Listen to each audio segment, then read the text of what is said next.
17 ঘন্টা পর নিয়ন্ত্রণে এসেছে চট্টগ্রাম ইপিজেডের অ্যাডামস ক্যাপ অ্যান্ড টেক্সটাইল কারখানার ভয়াবহ আগুন। প্রাথমিকভাবে ফায়ার সার্ভিসের পরিচালক জানিয়েছেন, ভবন নির্মাণের সময় বিল্ডিং কোড না মানার কারণে আগুন নিয়ন্ত্রণে দেরি হয়েছে। ভবনটিকে এরই মধ্যে ঝুঁকিপূর্ণ ঘোষণা করেছে ফায়ার সার্ভিস। আগুন কারণ জানতে গঠন করা হয়েছে তদন্ত কমিটি। মাহফুজুর রহমানের ক্যামেরায় আরও জানাচ্ছেন রাজীব বড়ুয়া।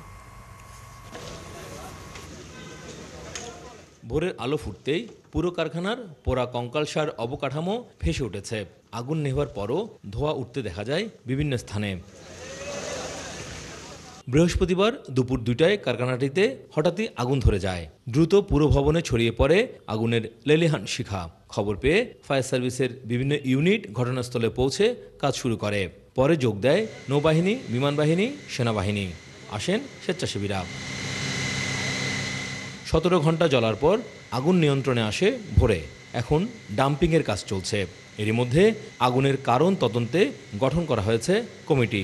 এই বিল্ডিংয়ের মধ্যে আমরা কাজ করতে যেয়ে বিভিন্ন অবস্থাগুলোর শিকার হয়েছি। যেমন আপনার 2 দিকে আমরা কাজ করতে পারিনি।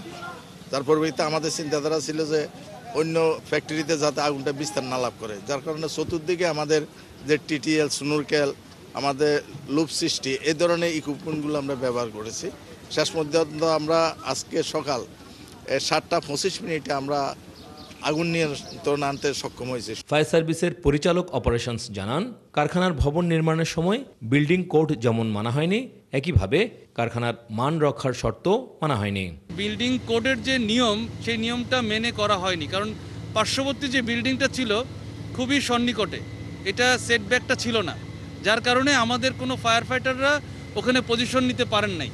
তবে ইপিজেড কর্তৃপক্ষ বলছে, কারখানায় অগ্নি নিরাপত্তা ব্যবস্থা থাকলেও আগুন দ্রুত ছড়িয়ে পড়ায় নিয়ন্ত্রণে আনা সম্ভব হয়নি। ইপিজেডের প্রতিটা ফ্যাক্টরি এখানে ফায়ার কমপ্লায়েন্ট এবং তাদের ওই সক্ষমতা আছে, তাদের শ্রমিকদেরও ফায়ার ড্রিল করানো হয়।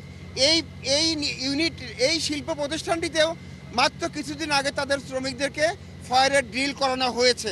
আগুন নেভাতে সহযোগিতা করে বিভিন্ন স্বেচ্ছাসেবী সংগঠন। কর্মীরা বলছেন, ইপিজেডের কারখানাগুলোর ভেতরে স্বতন্ত্র ফায়ার সেফটি ব্যবস্থা আরও বাড়ানো দরকার। ঘাটতি দেখেছি বলতে, আমাদের ধরেন ফায়ার সার্ভিসের যেই ইউনিটগুলো আছে, তাদের যেই ইনস্ট্রুমেন্টগুলো আছে, ওগুলো একটু ডেভেলপ করা উচিত, আমরা যেটুকু মনে করেছি।